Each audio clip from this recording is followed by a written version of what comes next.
Clara Bennett stood in the February cold, wrists raw from iron shackles, her pregnant belly pressing against the wagon rail, while her stepfather counted coins with hands that had once held hers at her mother's funeral. She was 24 years old, 7 months along, and worth exactly $500 to a cattle rancher who smelled like whiskey and cruelty. The baby kicked hard, once, twice, 3 times, like fists pounding on a door that wouldn't open.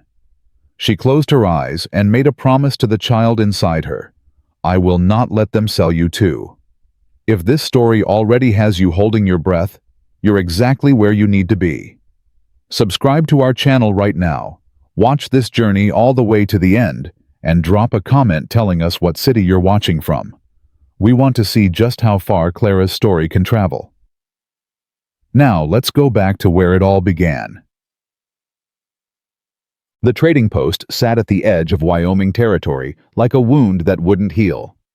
Wooden beams sagged under years of snow and sin, and inside men traded horses, liquor, and sometimes women, though nobody said that part out loud. Clara stood beside a mule that looked more dignified than she felt. Her stepfather, Jacob Bennett, leaned against the counter, his fingers drumming the scarred wood, while the rancher, a thick man named Calhoun, circled her like she was livestock. "She healthy?" Calhoun asked. "Strong as a mare," Jacob said. His voice was flat, businesslike, the same tone he'd used to sell her mother's wedding ring 6 months ago. "Due in spring. Baby'll come easy." Clara kept her eyes on the floor. The shackles bit into her wrists. She'd stopped crying 2 days ago when they'd left the cabin she'd grown up in. Tears were a luxury she couldn't afford anymore. "She got a mouth on her." Calhoun stepped closer. His breath was sour. "Quiet as snow," Jacob said. "Won't give you trouble." "Good." Calhoun grabbed her chin, tilted her face toward the light. "I got 3 other girls already. Don't need another one causing problems." Clara pulled back. Calhoun's grip tightened. "Easy now," Jacob warned, but he wasn't talking to Calhoun. He was talking to her. The baby kicked again, hard. Clara gasped, one hand flying to her belly. The movement was so sudden, so fierce, it almost knocked the wind out of her. Calhoun released her chin. "What's wrong with her?" "Nothing," Jacob said quickly. "Baby's active, that's all. Means it's strong." Clara pressed both hands to her stomach now. The baby wasn't just kicking. It was fighting. Like it could feel the wrongness in the room, the transaction happening above its head. "Not you," Clara thought fiercely. "They won't get you." Calhoun grunted. 500, not a penny more." Jacob's eyes lit up. "Deal." They shook hands. Clara watched the motion like it was happening underwater, slow, distant, unreal. Her stepfather had just sold her for the price of a decent horse. "I'll bring the wagon around," Calhoun said. He tipped his hat to Jacob, didn't even look at Clara, and walked out into the snow. The door swung shut. For a moment it was just the two of them. Clara finally looked up. "Mama would have killed you for this." Jacob didn't flinch. "Your mama's dead, and I got debts that don't care about sentiment. I'm your daughter." "Stepdaughter," he corrected. "And you were expensive. Your mama knew that. She just didn't live long enough to see the bill come due." Clara's throat burned. "The baby. Ain't my problem." Jacob pocketed the coins, the sound of metal clinking like a death knell. "Calhoun'll feed you, give you a roof. That's more than I can do." "You mean that's easier than trying?" He looked at her, then really looked. And for half a second, she thought she saw something like regret flicker across his face, but then it was gone, buried under whiskey breath and gambling debts. "Don't make this harder than it is," he muttered. "For who?" He didn't answer. The door opened again. Calhoun stood there, snow dusting his shoulders. "Wagon's ready." Jacob nodded. Clara didn't move. "Come on, girl." Calhoun's voice was impatient now. "I ain't got all day." Clara's feet felt like iron. The baby kicked again, softer this time, almost like a question. "What do we do, Mama?" She took a breath, took a step, and then she ran. It wasn't graceful. Pregnant women don't run gracefully.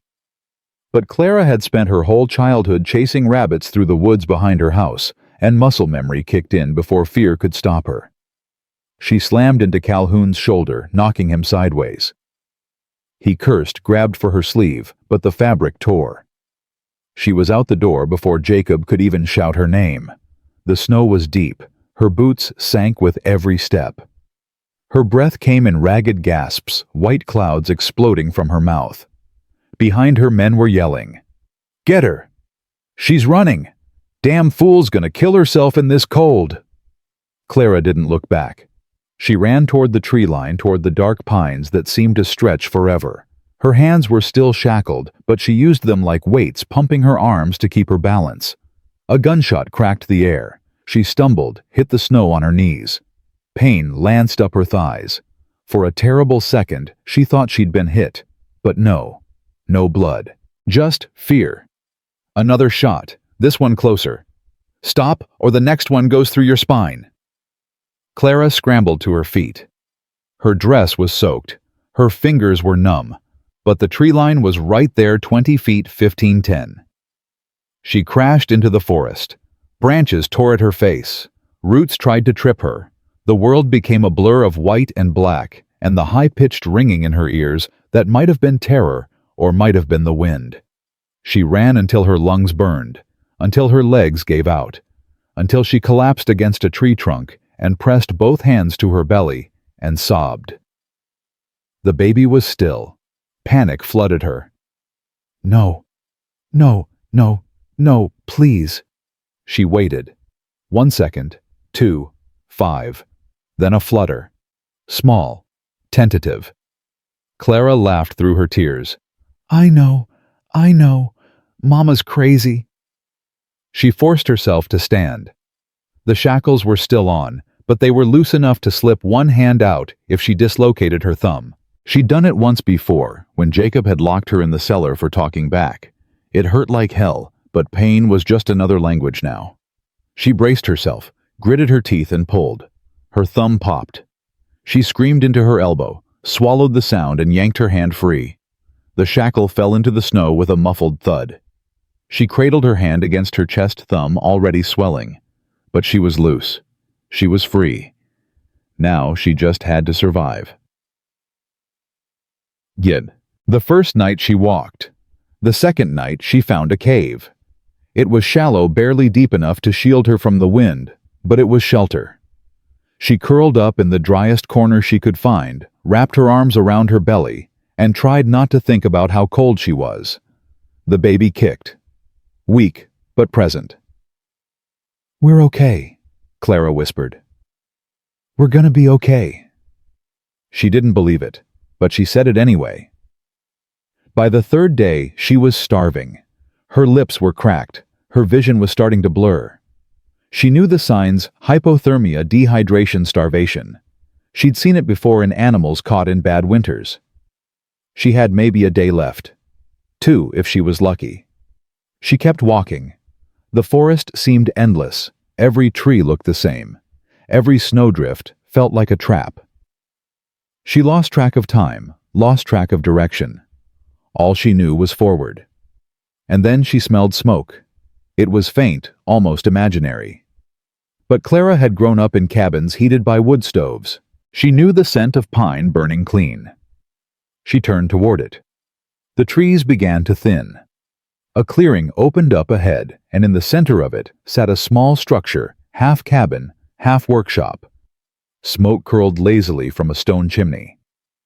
A pile of firewood sat stacked against the outer wall, neat as a promise. Clara's knees buckled. She caught herself on a tree trunk, breathing hard. A door opened. A man stepped out. Elijah Marsh didn't look like salvation. He looked like someone who'd stopped expecting it. He was tall, broad-shouldered, with a beard that had gone too long without trimming, and eyes that didn't soften when they landed on Clara. He wore a heavy flannel shirt, sleeves rolled to his elbows, despite the cold, and his hands.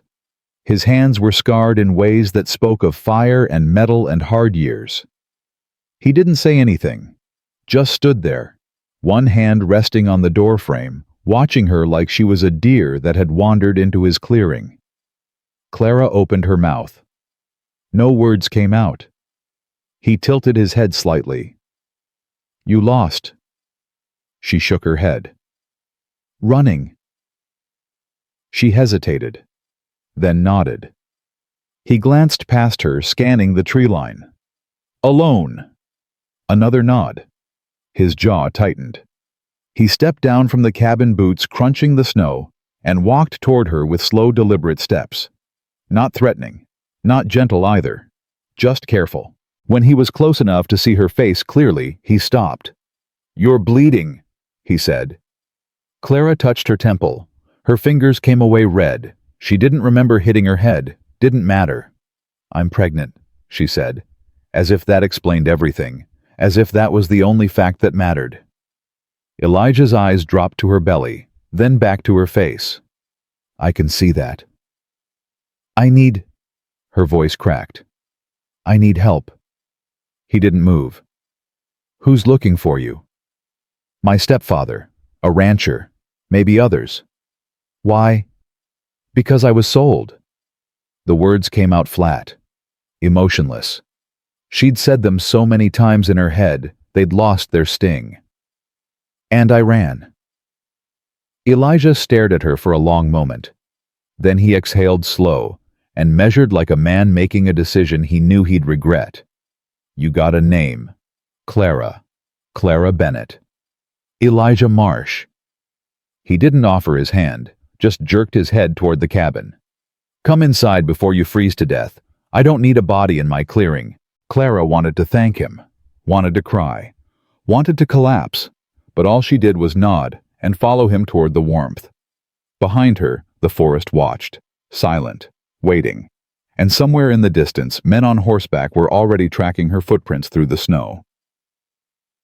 The cabin was small but solid, one room divided by function rather than walls. A forge sat in the far corner, embers still glowing orange in its belly.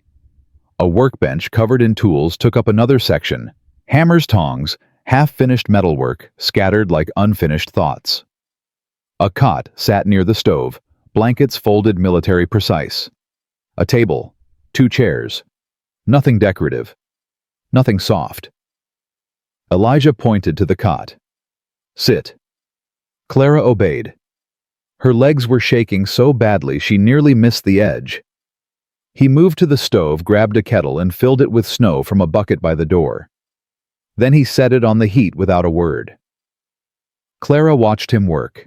His movements were efficient, economical. No wasted motion. No hesitation. A man used to being alone. "You got frostbite?" he asked without turning around. "I don't know." "Take off your boots." She bent down, fumbled with the laces. Her fingers wouldn't cooperate.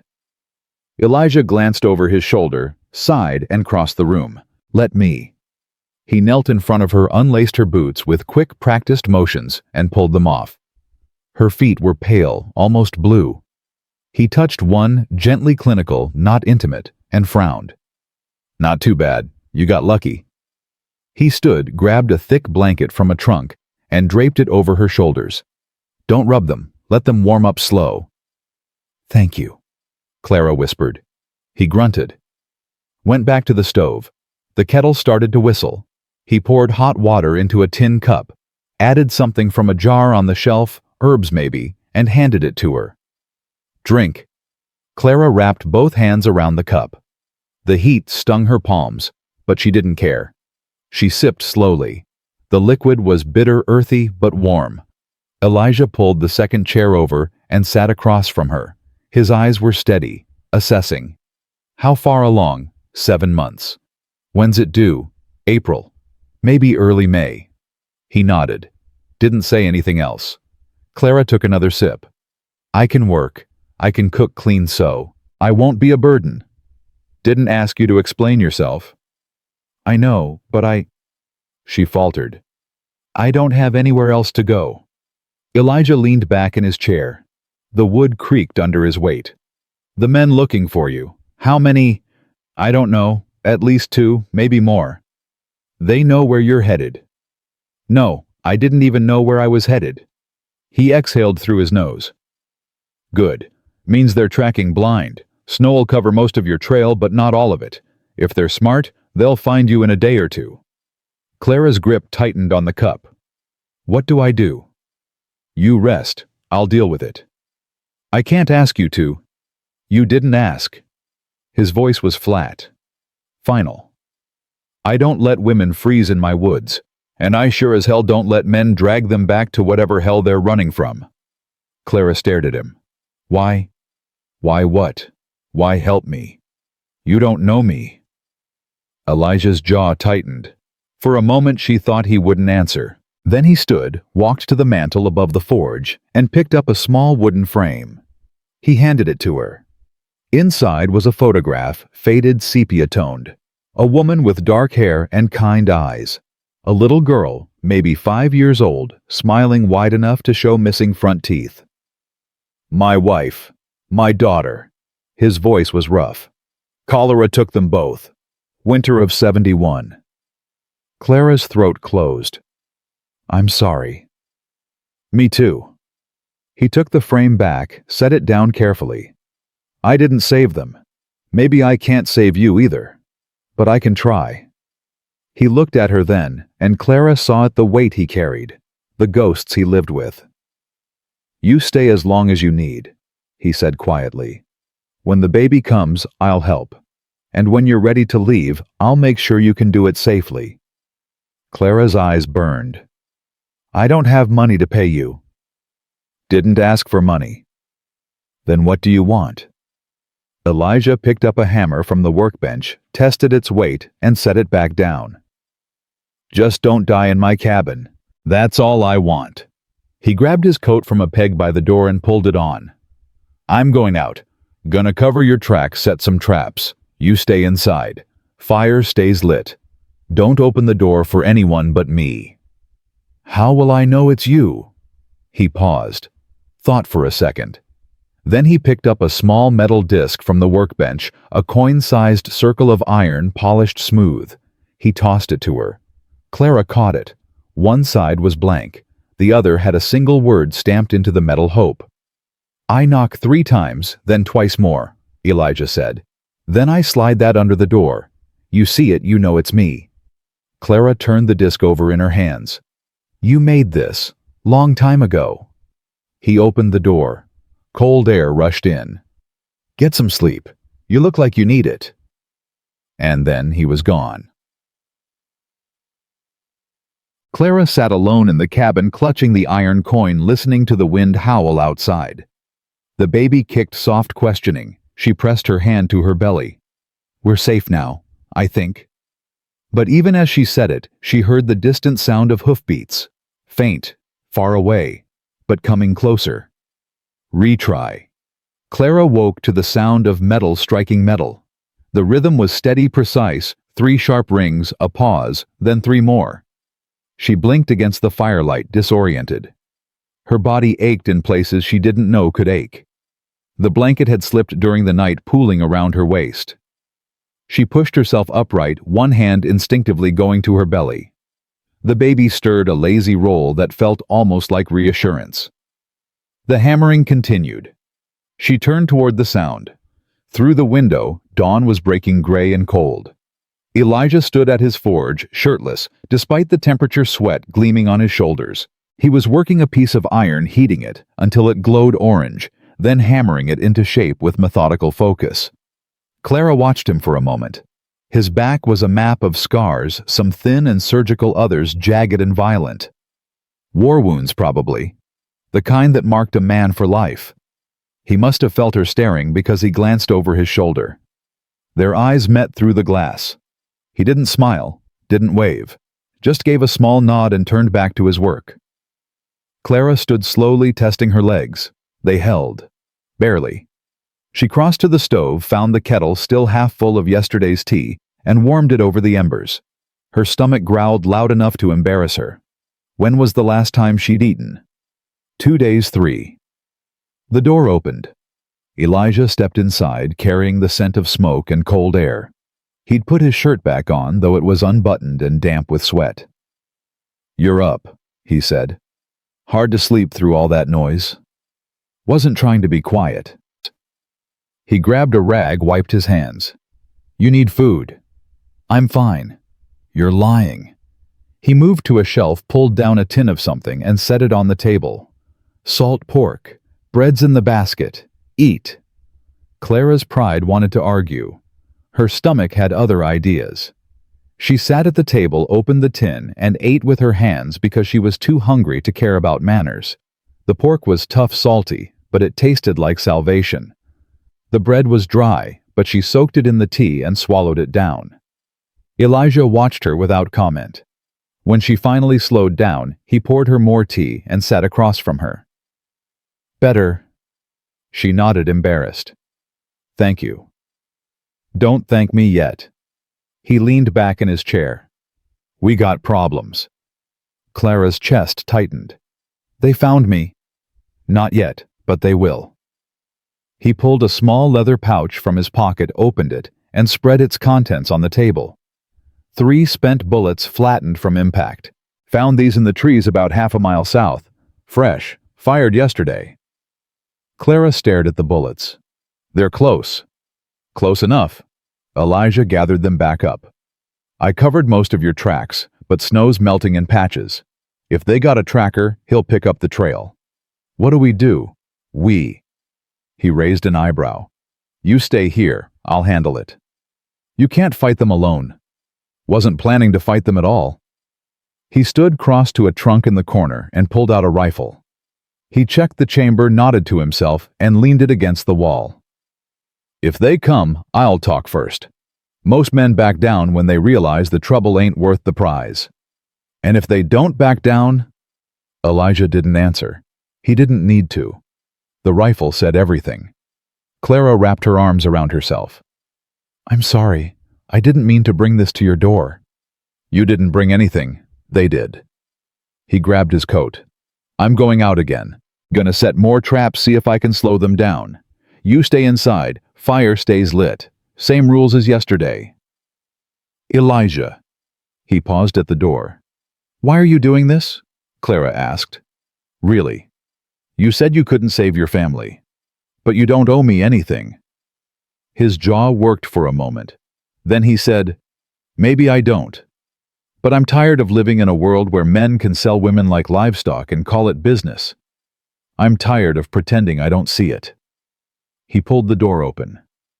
"So I'm doing something, that's all." He left before she could respond. Clara sat in the silence, holding her tea, feeling the baby shift inside her. She looked at the rifle leaning against the wall. At the forge in the corner, still glowing faintly. At the photograph on the mantel. A wife, a daughter, both gone. And now her, a stranger, pregnant, running. "He's a good man," she whispered to her belly. "We got lucky." The baby kicked twice. Agreement, maybe. Outside, the wind picked up. Clara pulled the blanket tighter and waited. The hoofbeats came at noon. Clara heard them before she saw them, a slow, deliberate cadence that made her blood turn to ice. She moved to the window, careful to stay in the shadows. 3 riders. 2 she didn't recognize. The third was Jacob. Her stepfather sat tall in his saddle, his face hard and wind-chapped. He was pointing toward the cabin, speaking to the others. One of them nodded. They dismounted. Clara's breath came in short, panicked gasps. The baby rolled, agitated. She looked at the rifle, looked at the door, looked at her shaking hands. 3 knocks. A pause. 2 more. Clara's head snapped toward the sound. She waited, heart hammering. A small metal disc slid under the door. She snatched it up. Hope. She unlocked the door. Elijah slipped inside, rifle in hand, and locked it behind him. "They're here," Clara whispered. "I know." He moved to the window, peered out carefully. 3 men. One's older. "That your stepfather?"" Elijah's expression darkened. "Good. Makes this easier." What are you going to do? Talk. He handed her the rifle. If I tell you to shoot, you shoot. Understand? Clara's hands trembled around the barrel. I've never. Point and pull. That's all you need to know. He checked his revolver, holstered it, and straightened his shoulders. Stay behind the door. Don't come out unless I call for you. Before Clara could argue, he stepped outside. She pressed herself against the wall beside the door, rifle clutched to her chest, and listened. Help you, gentlemen. Elijah's voice was calm, steady. We're looking for someone. That was Jacob. Clara would know his voice anywhere. Young woman, pregnant. Might have come through here. Lot of land out here. Lot of women pass through. This one's special. A new voice. Rougher. She's a runaway. Stolen property. Clara's stomach turned. Stolen property. Elijah repeated slowly. That what you call a human being? That's what I call a woman who was bought and paid for. The rough voice again. Must be Calhoun. She belongs to me. She belonged to you the way a horse belongs to you, or the way a slave belonged to a master before the war. Silence. Then Calhoun laughed. You one of them abolitionists.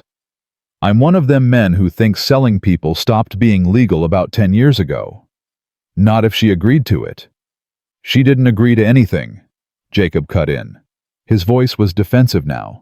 I sold her to settle a debt. It's my right as her guardian. Guardian. Elijah's tone could have frozen water. That's a hell of a word for a man who chains up his stepdaughter. Clara's throat tightened. She hadn't told him about the shackles. You don't know what you're talking about, Jacob snapped. I know you rode onto my land looking for a woman you got no business owning. I know she's scared enough to run through a blizzard. And I know you're standing here trying to justify it instead of asking yourself why she ran in the first place. Where is she? Calhoun's voice was sharp now, impatient. Not here. You're lying. Prove it. A pause. Clara imagined Calhoun weighing his options. Then, we're gonna search that cabin. No, you're not. You gonna stop us? If I have to. Clara heard the unmistakable sound of a hammer being cocked. Her heart stopped. Easy now, Jacob said quickly. We don't want trouble. Then leave. I can't do that. Sure you can. You get on your horse, you ride back the way you came, and you forget you ever knew a woman named Clara Bennett. Simple. She's carrying my grandchild, Jacob said. The words came out strangled. I got a right. You got no rights. Elijah's voice was cold now, final. You sold those when you put chains on her wrists. Now you got 10 seconds to get off my property before I start shooting. And I don't miss. Silence. Clara counted her heartbeats. 1, 2, 3. Then Jacob spoke again. Quieter this time. Almost pleading. She's all I got left of my wife. Then you should have treated her better. More silence. Then the sound of boots crunching snow, saddles creaking, horses snorting. This ain't over, Calhoun said. Yeah, Elijah replied. It is. The hoofbeats faded. Clara waited until she couldn't hear them anymore. Then she waited another full minute before she finally exhaled. Elijah came back inside. He closed the door, locked it, and leaned against it with his eyes closed. They're gone, he said. Clara set the rifle down before her shaking hands dropped it. He called me his grandchild. He's a liar. No, he meant it. She pressed a hand to her belly. He sold me, but he thinks he still owns me, like I'm something he can take back when it's convenient. Elijah opened his eyes. He's not taking you anywhere. You can't watch me forever? Don't need to watch you forever. Just need to keep you alive long enough to figure out what comes next. Clara sank into the chair. Her legs wouldn't hold her anymore. What does come next? Elijah crossed to the forge, picked up the piece of iron he'd been working on earlier. It had cooled, now hardened into shape, a horseshoe perfectly formed. "There's a woman," he said. "Lives about 2 days' ride from here. Name's Rose Hartford. She's a Arapaho. Knows medicine, midwifery, all of it. She helped me once when I got shot during the war. Didn't ask questions. Didn't judge." "You think she'd help me?" "I know she would." He turned the horseshoe over in his hands. "When you're ready, I'll take you to her. She'll deliver the baby, make sure you're healthy, and after that," he paused, "after that you decide what you want. Stay, go, whatever, but at least you'll have options." Clara's eyes stung. "Why are you so kind to me?" "I'm not kind." He set the horseshoe down. "I'm just trying to do one thing right before I die." The words hung in the air between them, heavy, honest. Clara wiped her eyes. "You're not going to die. We're all gonna die." He smiled faintly. It didn't reach his eyes. "I'm just hoping mine means something." That night, Clara couldn't sleep. She lay on the cot staring at the ceiling, listening to Elijah's steady breathing from the other side of the room. He'd insisted she take the bed. He'd sleep on the floor near the forge. No arguments. The baby was restless too. It kept shifting, pressing against her ribs, her bladder, her lungs. She wondered if it could feel her fear, if it knew how close they'd come to being dragged back. "I won't let them take you," she whispered. "I promise." A soft sound made her turn her head. Elijah was sitting up, silhouetted against the dying firelight. "Can't sleep either," he asked. "Too much noise in my head." He stood, moved to the stove, and added another log. The flames caught, casting warm light across the room. "You want tea?" "Sure." He made 2 cups, handed her one, and sat in the chair beside the cot. For a while, neither of them spoke. Then Clara said, "Tell me about her, your daughter." Elijah's jaw tightened. "Why?" "Because I want to know. And because you look like you need to remember her." He was quiet for so long she thought he wouldn't answer. Then, "Her name was Ellie. Eleanor really, but she hated that. Said it made her sound like a old lady." A faint smile. "She was 5 when she died. Smart as a whip. Used to follow me around the forge asking a million questions. Why's the fire hot, Papa? Why's the metal red? Why can't I touch it?" He shook his head. "Drove me crazy. But I'd give anything to hear her voice again." "What happened?"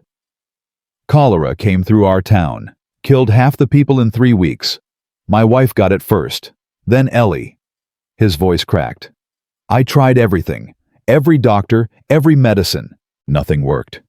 She died in my arms. Asked me why I couldn't fix her." He looked at Clara. "I'm a blacksmith. I fix things. But I couldn't fix her." Clara reached out, took his hand. He didn't pull away. "You can't blame yourself for disease." "I know, but I do anyway." They sat like that for a while. 2 broken people holding on to each other in the dark. Finally, Elijah squeezed her hand and let go. "You should rest. Tomorrow we start packing. Day after we ride to Rose's." "What about them Jacob and Calhoun?" "I'll deal with them if they come back." He stood, moved back to his spot by the forge. "Sleep, Clara. You're safe here." She wanted to believe him. She almost did. But as she closed her eyes, she heard it again, the distant sound of hoofbeats. Faint, far away, but always there. The next morning, Elijah taught her to load the rifle. "Hold it tight against your shoulder. Recoil'll knock you on your ass if you don't." He adjusted her grip. "Breathe in, breathe out. Squeeze the trigger slow." Clara aimed at a tree stump 20 yards away. Her hands shook. "You're scared of it," Elijah observed.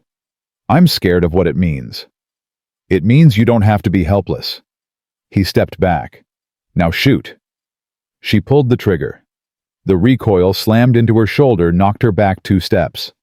The shot went wide, kicking up snow 5 feet from the target. Again. She loaded, aimed, fired, missed.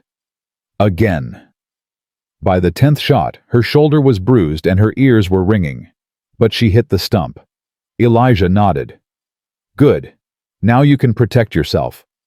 I don't want to shoot anyone. Nobody does. But if it's you or them. He looked at her belly. You make the choice that keeps her alive. Her. He shrugged. Just a feeling. Clara handed the rifle back. What about you? What'll you do after I'm gone? Same thing I've been doing. Work the forge. Live quiet. Alone? Alone's easier. Easier isn't better. He didn't answer, just took the rifle and walked back toward the cabin. Clara followed. You could come with me. After the baby's born, start over somewhere. I'm not the starting over type. You're the giving up type. That stopped him. He turned eyes sharp. I'm the realistic type. I'm 40 years old, Clara. I got ghosts I can't shake, and skills that don't translate to anything but violence and metalwork. You got a whole life ahead of you. Don't tie yourself to a sinking ship. You're not sinking. You're treading water. There's a difference. Not much of one. There is if someone throws you a rope. Elijah stared at her. Then he shook his head and kept walking. Pack your things. We leave at dawn. That afternoon, while Elijah was out checking traps, Clara explored the cabin more thoroughly. She found a small wooden box tucked under the cot. Inside were letters, dozens of them, yellowed with age. She knew she shouldn't read them. But curiosity won. The first letter was from Elijah's wife. The handwriting was delicate looping. My dearest Eli Ellie asked about you again today. She wants to know when you're coming home from the war. I told her soon. I hope I'm not lying. Please stay safe. We need you. I need you. All my love, Margaret. Clara's throat tightened. She flipped to the next letter. Eli. I'm scared. The sickness is spreading. Mrs. Patterson died yesterday. Her children are orphans now. Ellie's been coughing. Please come home. Please. M. The third letter was written in a different hand. Blocky. Masculine. Marsh. I'm sorry to inform you that your wife Margaret passed on the 14th. Cholera took her in 2 days. Your daughter followed 3 days later. I did everything I could. It wasn't enough. Their graves are in the churchyard. I'm sorry. Reverend Thomas. Clara closed the box carefully. Her hands were shaking. She understood now. Why he lived alone. Why he built walls. Why he'd rather die doing something right than keep living with ghosts. When Elijah came back, Clara was making stew. She'd found potatoes, carrots, and some dried meat in the pantry. It wasn't much, but it was hot. He paused in the doorway. You didn't have to do that. I know. I wanted to. They ate in silence. The stew was bland, but filling. Elijah finished 2 bowls. It's good, he said.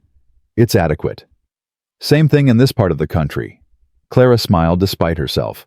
Then she said, I found the letters. Elijah's spoon stopped halfway to his mouth. He set it down slowly. You read them. I'm sorry, I shouldn't have. No, it's fine. He pushed his bowl away. They're just words now. Can't hurt me anymore. They weren't trying to hurt you. They were trying to love you. Same thing sometimes. Clara reached across the table, covered his hand with hers. Elijah, you're allowed to be happy again. You know that, right? He looked at their hands. I don't know how. You start small. You help someone. You make stew. You sit by a fire and don't think about dying for 5 whole minutes. That's not happiness. That's survival. It's a start. He turned his hand over, squeezed hers. You're stubborn. I'm honest. Same thing. This time they both smiled. Outside the wind howled. Snow began to fall again, heavy and thick. But inside the cabin, the fire burned warm. And for the first time in 5 years, Elijah Marsh felt something other than grief. It was small, fragile, barely there. But it was hope. They left before sunrise. The sky was still that deep bruised purple that comes just before dawn, and the air bit hard enough to make Clara's lungs ache. Elijah had packed 2 horses, his own a sturdy bay gelding named Grant, and a smaller mare he'd borrowed from a neighbor 3 miles east. "Her name's Penny," Elijah said as he helped Clara mount.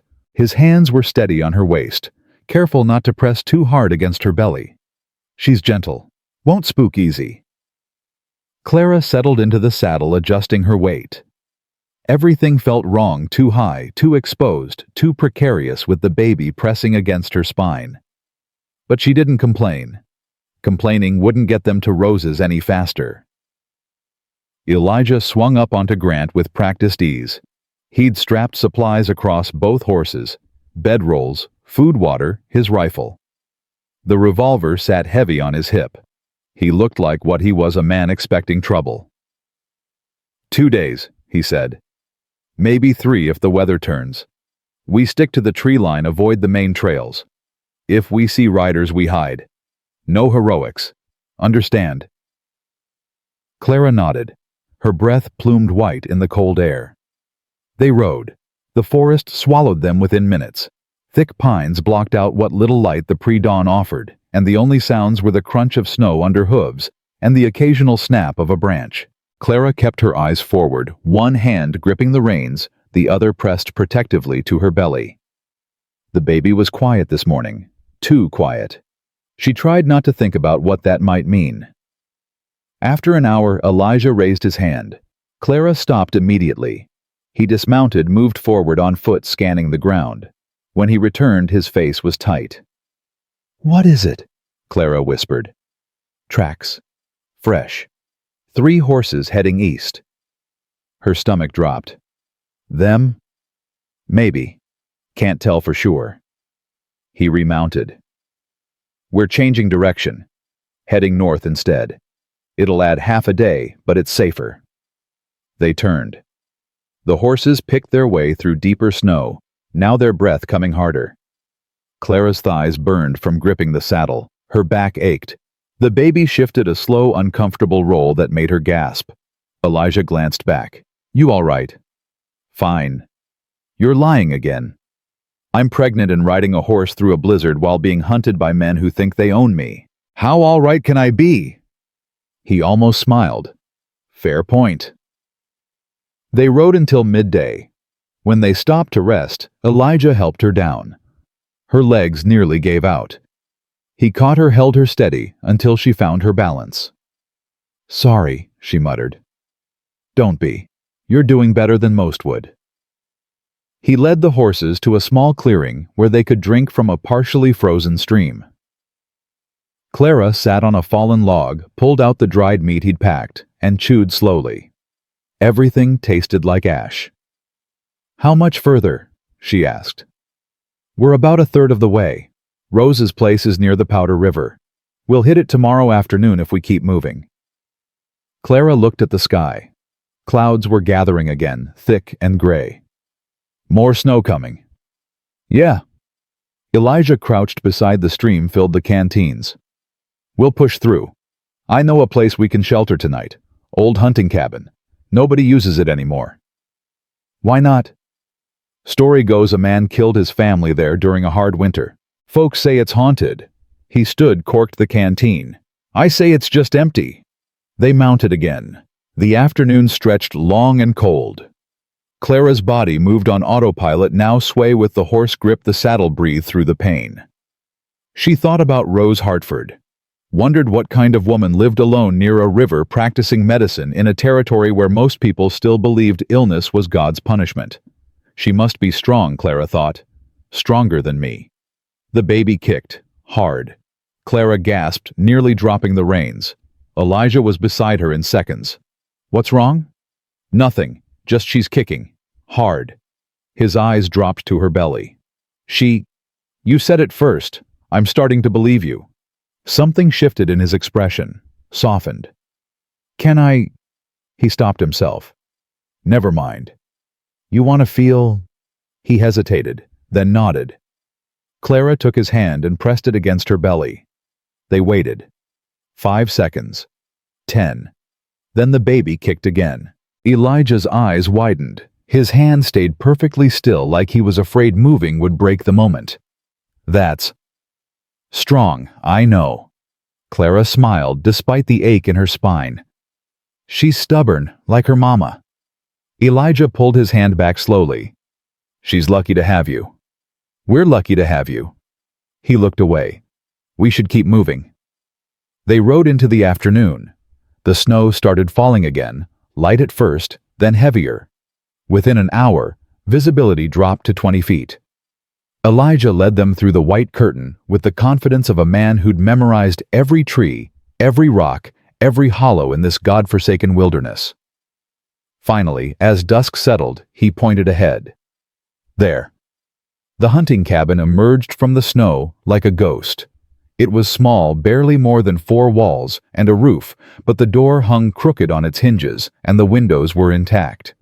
Elijah dismounted, tested the door. It opened with a groan. "Stay here," he said. He disappeared inside. Clara heard him moving around, checking corners, making sure nothing with teeth had claimed the space. When he returned, he nodded. "It's clear. Bring Penny in." "Inside." "Too cold to leave them out. They'll freeze." Clara dismounted legs, screaming in protest. She led Penny inside. The cabin was dark and smelled like rot and old wood, but it was warmer than outside. Elijah brought Grant in behind them, tied both horses to a support beam, then dragged the door shut. He worked quickly, built a fire in the small stone hearth, unpacked bedrolls, set out food. Clara watched him move efficient and certain, and felt something dangerous bloom in her chest. Gratitude and something deeper. "You should sleep," Elijah said without looking at her. "Long day tomorrow." Clara lowered herself onto one of the bedrolls. Her whole body felt like one enormous bruise. "What about you?" "I'll keep watch." "You need sleep too." "I'll sleep when we get to Rose's." "Elijah." "Clara." He finally looked at her. "I can't protect you if I'm unconscious, so I'm staying awake. End of discussion." She wanted to argue, but exhaustion was already pulling at her, dragging her down into darkness. The last thing she saw before her eyes closed was Elijah sitting by the fire rifle across his lap, staring into the flames, like they held answers he'd been searching for his whole life. She dreamed of chains, of her stepfather's hands counting coins, of Calhoun's dead eyes sizing her up like livestock. But then the dream shifted. She was in a meadow green and impossibly bright, and a little girl with dark hair was running through tall grass laughing. The girl turned, and Clara saw her face. Ellie. Elijah's daughter.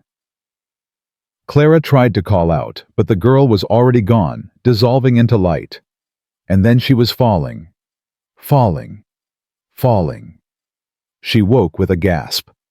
The cabin was dark, except for the dying fire. Elijah was still awake, still watching. When he heard her stir, he turned. Bad dream. Yeah. Clara sat up slowly. Her back felt like it might snap. What time is it? Few hours before dawn. He added another log to the fire.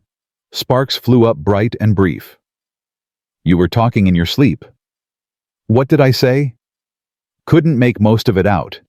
But you kept saying, I'm sorry. He paused. What are you sorry for? Clara pulled the blanket tighter. Everything. Running. Bringing trouble to your door. Existing. Existing ain't something to apologize for. Tell that to my stepfather. Elijah was quiet for a moment. Then he said, When Margaret died, I wanted to die too. Tried, actually. Put a gun in my mouth one night after they buried Ellie. Sat there for an hour with my finger on the trigger. Clara's breath caught. What stopped you? Reverend Thomas. He came to check on me, found me like that. Didn't try to talk me out of it. Didn't quote scripture. Just sat down next to me and said, If you pull that trigger, the people who loved you die twice. Once in the ground, once in your memory. Then he left. Elijah stared at the fire. I thought about that for a long time, Realized he was right. If I died, Margaret and Ellie would just be ghosts. But if I lived, even if it hurt, they'd stay real. Because I remembered them. That's why you keep the photograph. Yeah. He looked at Clara. You running from your stepfather. That ain't you giving up. That's you choosing to live. That baby in your belly, she's your reason to stay real. Don't ever apologize for that. Clara's eyes burned. I'm scared, Elijah. What if I'm a terrible mother? What if I can't protect her? You ran through a blizzard to save her before she was even born. You learned to shoot a rifle with bruised ribs and a baby pressing on your lungs. You're already protecting her. He moved closer, and for the first time since they'd met, he sat beside her. You're stronger than you think, and you ain't doing this alone. You'll stay after she's born, as long as you need me. What if I need you forever? The question hung between them, heavy, dangerous. Elijah's jaw tightened. Clara, I know. You're not the settling down type. You're the treading water type. I remember. She looked down at her hands. But what if I told you I don't need you to be anything except exactly what you already are? A man who builds fires, who makes tea, who teaches scared women how to shoot. Would that be enough? He didn't answer. Just reached out and tucked a strand of hair behind her ear. His fingers were rough, but gentle. Get some sleep, he said quietly. We got a long ride ahead. He moved back to his spot by the fire. Clara lay down, but sleep wouldn't come. She stared at his silhouette, backlit by flames, and wondered if he felt it too. This pull, this impossible, terrifying possibility that maybe they could be more than two broken people hiding in the wilderness. Maybe they could be something whole. Dawn came cold and gray. They ate quickly hardtack and dried fruit and mounted up. The snow had stopped, but the sky promised more. Elijah set a hard pace. The horses pushed through drifts that reached their chests in places. Clara gritted her teeth against the pain radiating from her lower back. By mid-morning, her vision was starting to blur. She didn't tell Elijah, just held on and prayed. Then she heard it. Hoofbeats. Behind them. Elijah heard it too. His spine went rigid. Ride, now. They pushed the horses hard. Grant responded immediately, powerful legs eating up ground. Penny struggled more, burdened by Clara's extra weight. The hoofbeats grew louder. Elijah, I know, keep moving. They broke from the tree line into open ground. Big mistake. 3 riders appeared on the ridge behind them, dark shapes against white snow. There. A shout. Male. Triumphant. Gunfire cracked the air. Clara screamed. Elijah veered left, pulling Grant between her and the shooters. Another shot. Closer this time. Into the trees! Elijah yelled. They plunged back into the forest. Branches whipped Clara's face. She bent low over Penny's neck, heart hammering so hard she thought it might break her ribs. Behind them, the riders crashed through the undergrowth. Elijah pulled up short. Get down. What? Now. Clara dismounted. Her legs buckled, but Elijah caught her, dragged her behind a massive fallen oak. He pulled his rifle, checked the chamber. Stay down. Don't move. Don't make a sound. The riders burst into the clearing. 3 men, Jacob, Calhoun, and a third younger miner with a scar running from his eye to his jaw. They stopped, looked around. Calhoun dismounted, studied the ground. Tracks stop here, he said. They're hiding, Jacob said. His voice shook, not with fear, with something worse, desperation. Clara, please, I just want to talk. Clara pressed her hand to her mouth, stifling a sob. Elijah's finger moved to the trigger. You got 5 seconds to come out, Calhoun called. Then I start shooting into the trees. Won't care what I hit. Elijah aimed. 4. Clara grabbed his arm, shook her head frantically. He hesitated. 3. I'm coming out, Clara said. No. Elijah's voice was steel. They'll kill you. They'll kill both of us. This way at least you survive. I didn't save you so you could go back to them. 2. Elijah, please. 1. A gunshot exploded, but it didn't come from Calhoun. It came from the trees to their left. The young man with the scar jerked backward, a red bloom spreading across his chest. He fell from his horse without a sound. Calhoun spun, gun raised. Jacob scrambled for cover. Who's there? Calhoun shouted. A woman stepped from the shadows. She was small, maybe 60, with silver hair braided down her back and a rifle that looked older than she did. Her face was weathered, creased with age and sun, but her eyes were sharp as broken glass. You're on my land, she said. Her voice was calm, almost conversational. And you're hunting someone under my protection. That's 2 mistakes. Calhoun aimed at her. I don't know who you are, lady, but... She fired again. The shot took his hat clean off his head. He froze. Next one goes through your skull, she said pleasantly. Now drop the gun. Calhoun dropped it. You too. She gestured at Jacob with the barrel. Nice and slow. Jacob complied, hands shaking. The woman walked forward, rifle never wavering. When she reached the dead man, she nudged him with her boot. Satisfied he wasn't getting back up, she looked at Calhoun. This girl you're hunting, she owe you money. She's my property, Calhoun said. Property. The woman smiled. It didn't reach her eyes. I killed 16 Confederate soldiers during the war for saying that word. You want to make it 17? Calhoun went pale. The woman turned to Jacob. And you sold your own blood for whiskey money. That about right? Jacob couldn't meet her eyes. I had debts. We all got debts. Most of us don't pay them with our children. She spat in the snow. Get on your horses. Ride back the way you came. If I ever see either of you within 50 miles of this territory again, I'll gut you both and feed you to the wolves. Are we clear? They mounted fast. Didn't look back. Within seconds they were gone. The woman lowered her rifle and turned. You can come out now, Eli. Elijah stood slowly, helping Clara up. Rose? Who else would it be? Rose Hartford walked toward them, eyes moving to Clara's belly. This the girl you sent word about? How did you? I saw your smoke signals 3 days ago. Figured you were coming. She looked Clara up and down, assessing. You're the pregnant one everyone's so excited about. Clara found her voice. Thank you for saving us. Rose shrugged. I don't like bullies, and I especially don't like men who buy women. She jerked her head toward the trees. Come on, my camp's a mile west. We'll get you fed, warmed up, and I'll check on that baby. She's sitting low. You probably got a week, maybe 2. Clara's hand flew to her belly. How can you tell?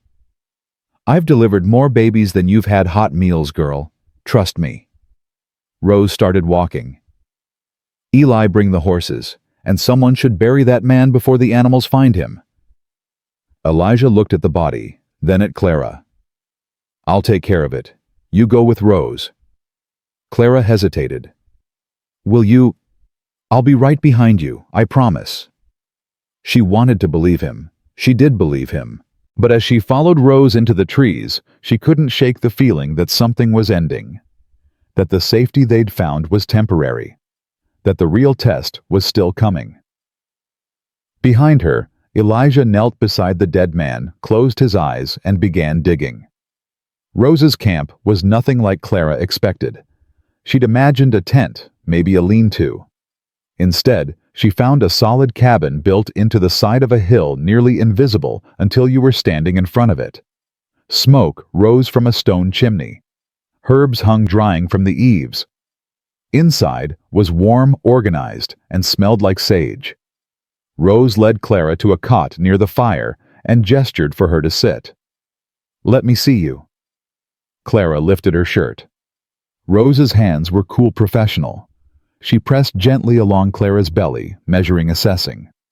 After a moment, she nodded. Baby's healthy, strong heartbeat, good position. You've been through hell, but she's holding on. Rose pulled Clara's shirt back down. You're a lucky girl. Most women lose babies under that kind of stress. She's stubborn. Takes after her mama then. Rose moved to a shelf, began mixing herbs in a wooden bowl. This'll help with the pain. Drink it twice a day until labor starts. When the contractions come, you send Eli for me. I don't care if it's 3 in the morning or the middle of a blizzard. You send him. Understand? Clara nodded. Why are you helping us? Rose paused. Eli saved my son during the war. Took a bullet meant for him. Nearly died. When he recovered, he didn't ask for thanks. Didn't ask for anything. Just went back to his forge and kept living.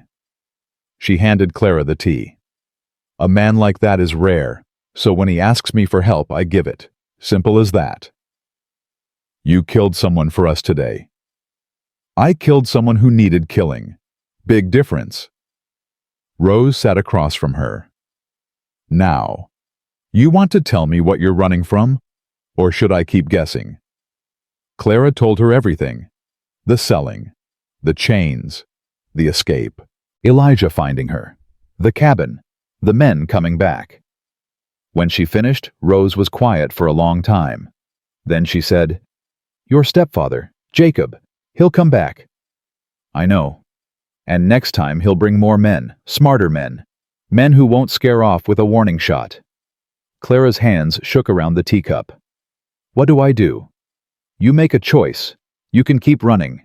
Find a new territory. Change your name. Hope they never find you. Or... Rose leaned forward. You stand your ground. Make this place yours. Build something they can't take away. How? You marry Eli. Clara nearly dropped the cup. What? Marry him. Make it legal. Then you're not a runaway. You're a wife. And that baby becomes his in the eyes of the law. Jacob loses his claim. Calhoun loses his investment. You become untouchable. Elijah would never. Eli would do it in a heartbeat if you asked. Rose's eyes were knowing. That man looks at you like you're the first good thing he's seen in 5 years. He's just too scared to admit it. I can't ask him to marry me out of obligation. Then ask him because you want to. Because you're tired of running. Because that baby deserves a father who will actually protect her. Rose stood. Think about it. But think fast. Because time's running out for all of you. The door opened. Elijah stepped inside, snow dusting his shoulders. His eyes found Clara immediately. You all right? I'm fine. Rose checked me. Baby's healthy. Relief washed over his face. Good. That's good. Rose handed him a cup of tea. Sit down, Eli. We need to talk. He sat. Rose laid out the same argument she'd given Clara marriage as protection, legitimacy as armor. Elijah listened without interrupting. When she finished, he set down his cup. No. Clara's heart sank. Rose raised an eyebrow. No. I'm not marrying Clara because it's convenient, or strategic, or because some law says it'll keep her safe. He looked at Clara. If I marry her, it'll be because she wants me, not because she needs me. There's a difference. Eli, Rose started. No, Rose. I already failed one family. I won't trap another woman in a marriage built on desperation. He stood. We'll figure something else out. He walked outside before either of them could respond. Rose sighed. Stubborn idiot. Clara stood slowly. I need to talk to him. Make it count, girl. We're running out of time. Clara found Elijah behind the cabin splitting wood. He swung the axe with mechanical precision, each blow landing exactly where he intended. He didn't stop when she approached. Elijah. Swing, crack. You don't have to do this alone. Swing, crack. I'm not asking you to save me. I'm asking you to stand with me. He finally stopped, lowered the axe. You don't understand. Then explain it to me. He turned. His eyes were raw. I couldn't save Margaret. I couldn't save Ellie. I held my daughter while she died, and I couldn't do a damn thing about it. And now you're asking me to take responsibility for you and another child, and what happens when I fail again, because I will fail, Clara. That's what I do. You haven't failed me yet. Give it time. Stop. Clara closed the distance between them. You keep talking about your past like it's some kind of prison, but it doesn't have to be. You can choose something different. Choose us. Choose to believe that maybe, just maybe, you deserve to be happy again. I don't deserve anything. Neither do I. But I'm here anyway. And so are you. And maybe that's enough. She took his hand, placed it on her belly. Feel that. That's your hope. Right there. Kicking. Fighting. Refusing to give up. Just like you taught me. The baby kicked under his palm. Strong. Insistent. Elijah's composure cracked. What if I lose you too? What if you don't? They stood there in the snow, his hand on her belly, her hand covering his, while the world waited for an answer neither of them was ready to give. Inside the cabin, Rose Hartford watched through the window and smiled. She'd seen this before. Two people scared of wanting something good. Two people who'd been hurt so badly they'd forgotten how to hope. But hope had a way of finding you anyway, even in the darkest winter, even when you weren't looking for it, especially then. That night, Clara couldn't sleep. She lay on the cot Rose had prepared, listening to the wind scrape against the cabin walls and the rhythmic sound of Elijah's breathing from across the room. He'd insisted on sleeping near the door again. Always the protector. Always the guardian. But who protected him? The baby shifted restless. Clara pressed her hand to her belly and whispered, I know, little one. I'm worried too. Rose had gone to bed hours ago, disappearing into a small back room with a curtain for a door. The cabin was dark except for the dying embers in the hearth. Clara watched the orange glow pulse, and fade, like a heartbeat struggling to keep going. She thought about Elijah's hands on her belly, the way his face had cracked open when the baby kicked, the fear in his eyes when he said, What if I lose you too? She'd spent so long running from men who wanted to own her that she'd forgotten what it felt like to be wanted for the right reasons. Not as property, not as a transaction, but as a person, as Clara. As someone worth protecting, not because she was carrying a child, but because she mattered. And Elijah, broken, haunted, convinced he was cursed, he mattered too. More than he knew. Clara sat up slowly, careful not to make noise. Her body protested every movement. Her back ached. Her hips felt like they might split apart. But she pushed through it, wrapping a blanket around her shoulders, and crossed to where Elijah lay. He wasn't asleep. His eyes opened before she got within 3 feet of him. Something wrong? He asked quietly. Can't sleep. Baby keeping you up? No, you are. He propped himself on one elbow. I'm keeping you up. Your breathing, your thinking, your whole being is keeping me up. Clara sat down beside him, tucking the blanket tighter. You're torturing yourself, Elijah. I can feel it from across the room. I'm fine. You're a liar. She looked at him in the dim light. His face was all shadows and hard angles. What Rose said earlier, about marrying me, you said no. I said no to marrying you for the wrong reasons. What would be the right reasons? He was quiet for a long moment. Then, love, respect, actually wanting to wake up next to someone for the rest of your life. Not just doing it because some law says it'll keep the wolves away. And you don't think those things could exist between us. I think you're vulnerable and scared, and I'm the first person who didn't hurt you. That ain't love, Clara. That's gratitude. She wanted to argue, wanted to tell him he was wrong. But was he? She'd known him less than 2 weeks. 2 weeks of running, hiding, surviving. Was that enough time to know if what she felt was real? Or was she just clinging to the first piece of driftwood she'd found in the flood? "Maybe you're right," she said finally. "Maybe I don't know what I feel. But I know what I don't feel. I don't feel afraid when I'm with you. I don't feel like I have to make myself smaller to be acceptable. I don't feel like I'm waiting for the other shoe to drop." She met his eyes. "That's worth something, isn't it?" "It's worth everything," Elijah said softly. "But it ain't enough to build a marriage on." "Then what is?" "Time, trust, knowing each other's worst parts, and choosing to stay anyway." He sat up fully now, close enough that she could feel the warmth radiating from his body.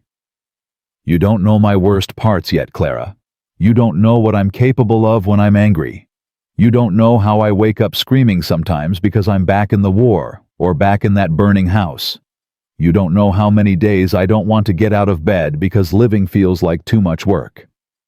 "So show me," Clara said. "Show me all of it. The screaming, the anger, the days when you can't get up. I'll show you mine too. The fear, the shame, the voice in my head that says I deserve to be sold because I wasn't worth keeping. And we'll decide together if it's too much or if it's exactly what we need." Elijah stared at her like she'd just spoken a language he didn't understand. "You really believe that—" "I have to. Because if I don't believe broken people can build something whole together, then what the hell am I even doing?" He reached out, hesitated, then tucked a strand of hair behind her ear. His fingers lingered on her cheek. "You're too good for this world. I'm exactly as good as this world deserves. And so are you." They sat like that for a while, close, but not touching the space between them, charged with everything they couldn't say. Finally, Elijah pulled back. "Get some sleep," he said. "Tomorrow's going to be hard." "Why? What happens tomorrow?" "We make a plan. Figure out how to keep you and that baby safe without me dragging you into something you'll regret." Clara wanted to tell him she wouldn't regret it, wanted to tell him she'd already made her choice. But exhaustion was pulling at her again, heavy and insistent. She nodded, stood, and walked back to her cot. Before she lay down, she turned. "Elijah. Yeah. Thank you. For everything. You already thanked me. I'm thanking you again. You saved my life. You gave me hope. That's not nothing." His jaw tightened. "Get some rest, Clara." She did. And this time, she didn't dream of chains or dead-eyed men. She dreamed of a forge, warm and bright, and a man teaching a little girl how to shape metal into something beautiful. When Clara woke, Rose was already up, moving around the cabin with quiet efficiency. The older woman glanced over when she heard Clara stir. "How you feeling?" "Like I got trampled by a horse." "That's pregnancy for you. Gets worse before it gets better." Rose handed her a cup of tea. Different herbs. This time the smell was sharper, almost medicinal. "Drink this. It'll help with the pain." Clara sipped obediently. "Where's Elijah?" "Out checking traps. Said he'd be back by noon." Rose sat across from her, studying her face. "You two talk last night." "Some." And nothing. He thinks I'm confused. That what I feel isn't real." Rose snorted. "That man wouldn't know real feelings if they bit him in the ass. He's been running from them so long he forgot what they look like." "Maybe he's right, though. Maybe I'm just grateful." "Maybe. Or maybe you're both idiots dancing around something obvious because you're scared." Rose leaned forward. "Let me tell you something about Eli. When his wife and daughter died, he didn't just lose them. He lost himself. Spent 2 years drinking, fighting, trying to get killed without actually pulling the trigger himself. Then one day he woke up and decided if he couldn't die, he might as well be useful. So he set up that forge, helped folks when they needed it, and kept everyone at arm's length, so he'd never have to care about anyone again. Until me. Until you." Rose nodded. "You scared him, girl, because you made him care, And caring means risk, means potential loss. He's terrified he'll fail you the way he thinks he failed them. How do I convince him he won't? You can't. He has to convince himself. All you can do is be honest about what you want and let him decide if he's brave enough to try. Clara set down her tea. What if he's not? Then you raise that baby alone and build a life anyway. You're strong enough. Rose's eyes softened. But I don't think that's how this ends. I've seen the way he looks at you. That ain't duty, sweetheart. That's something else entirely. Before Clara could respond, the door opened. Elijah stepped in carrying 2 rabbits and a grouse. He'd been hunting, not just checking traps. His face was windburned, his beard crusted with ice. Got meat, he said. Should last us a few days. Rose stood. Good. I'll get them cleaned. Clara, you stay put. Rest while you can. Elijah hung up his coat and crossed to the fire, warming his hands. He didn't look at Clara, but she could feel his awareness of her. The air between them was thick with unfinished conversation. How you feeling? He asked finally. Tired, sore, confused. About everything.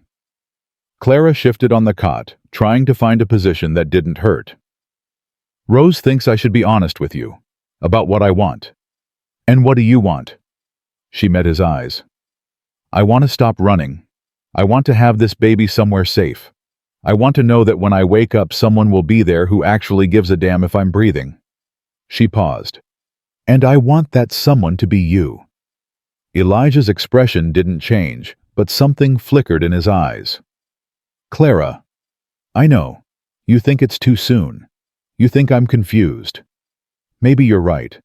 But maybe you're also scared and using my confusion as an excuse to not try. She stood, ignoring the protest from her body. I'm not asking you to marry me tomorrow. I'm not even asking you to love me.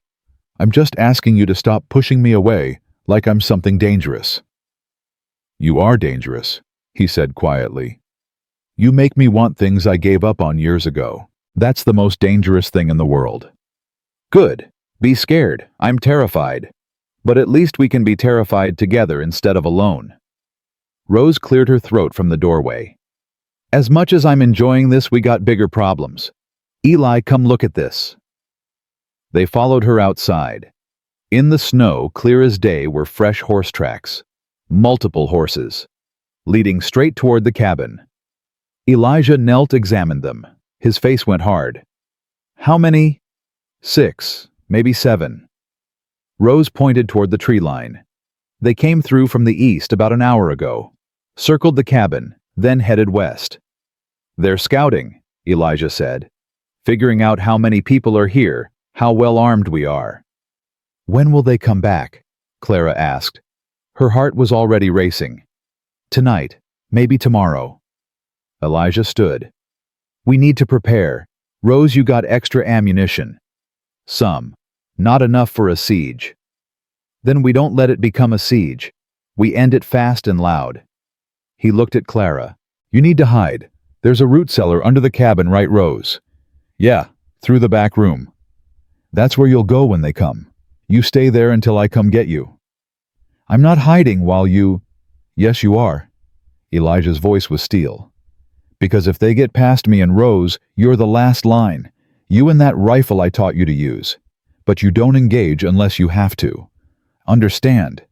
Clara wanted to argue, but the look in his eyes stopped her. This wasn't negotiable. Fine, she said. But you better come back for me, because if you die out here, I'm going to be really pissed. Despite everything, he almost smiled. Noted. They spent the rest of the day preparing. Elijah and Rose moved weapons around the cabin, rifles near the windows, a shotgun by the door. Elijah's revolver always on his hip. They rationed ammunition, checked firing lines, fortified the door with extra lumber. Clara stayed inside, packing supplies into a bag, food, water, blankets, the tea Rose had given her. If she ended up in that root cellar, she'd need to survive for days if necessary. The thought made her sick, but she pushed through it. This baby was coming whether Jacob and Calhoun showed up or not. She had to be ready for anything. As evening fell, Rose pulled her aside. "Listen to me, girl. If things go bad tonight, and I mean really bad, you take that bag and you run. There's a trail behind the cabin follows the river south. 3 miles down, you'll find a trading post. Man who runs it is named Samuel. He's Cheyenne owes me favors. You tell him Rose sent you, and he'll get you somewhere safe." "What about you and Elijah?" "We'll handle ourselves. We've been in worse fights." "Have you?" Rose's smile was grim. "War's got nothing on a Wyoming winter with angry men. We'll be fine." But Clara heard the lie in her voice. Heard the same thing she'd heard in Elijah's voice this morning, the possibility of goodbye wrapped in false confidence. "If you die protecting me," Clara started, "then we die doing something that matters. That's more than most people get." Rose squeezed her shoulder.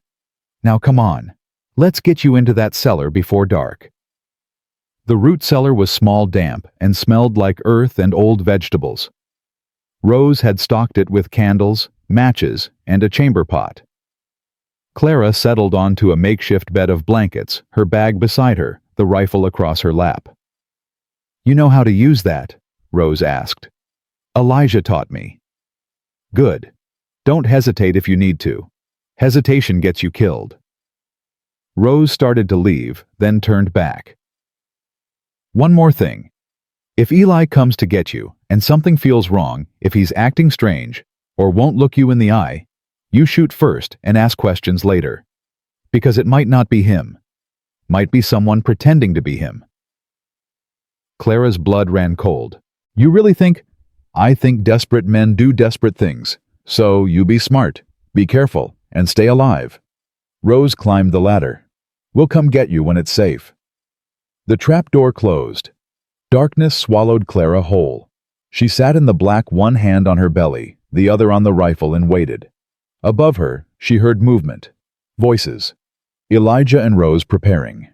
Then silence. Long, stretching silence broken only by the creak of floorboards and the distant howl of wind. The baby kicked. Clara whispered, "I know. I'm scared too." Time lost meaning in the dark. Could have been an hour. Could have been 3. Clara counted her breaths, sang quiet songs to the baby, prayed to a God she wasn't sure she believed in anymore. Then she heard it. Hoofbeats. Multiple horses. Coming fast. Men's voices. Shouting. A crash, the door breaking. Gunfire. Sharp. Deafening. Clara clapped her hands over her ears, but she could still hear everything. The boom of Rose's rifle, Elijah's revolver. Crack, crack, crack. Men screaming, glass shattering. Then a voice loud and familiar. "Jacob." "Where is she?" "Where's my daughter?" "She ain't your daughter," Elijah snarled, "and she ain't here." "Liar. We tracked her here. We know she's in this cabin." "Then you tracked wrong." Another gunshot. Someone cried out. Clara couldn't tell who. "Burn it," Jacob said. "Burn the whole thing down. If she's here, she'll come out. If she ain't, we'll search the ashes." "You're gonna murder us over a girl you sold." Rose's voice was venomous. "That make you feel like a man, Jacob?" "It makes me feel like someone settling a debt. The only debt here is the one you owe Clara for every day she survived despite you." "She's mine," Jacob said, "and I'm taking back what's mine." Clara heard scuffling, a struggle. Then Elijah's voice, rough and strained. "Run, Rose. Get out. I ain't leaving you. Go." The trapdoor above Clara's head shuddered. Someone was walking directly over it. Heavy boots, slow, deliberate steps. Clara held her breath, raised the rifle, aimed at the trapdoor. The footsteps stopped. A long pause. Then the trapdoor flew open. Light flooded the cellar. A man stood silhouetted against the glow, tall, broad-shouldered, holding a torch. Not Elijah. Not Rose. Calhoun. He grinned down at her. "There you are." Clara pulled the trigger. The rifle kicked. The shot went wide, splintering wood beside Calhoun's head. He swore, stumbled back. Clara scrambled up the ladder, rifle clutched to her chest, her pregnant belly making every movement awkward and slow.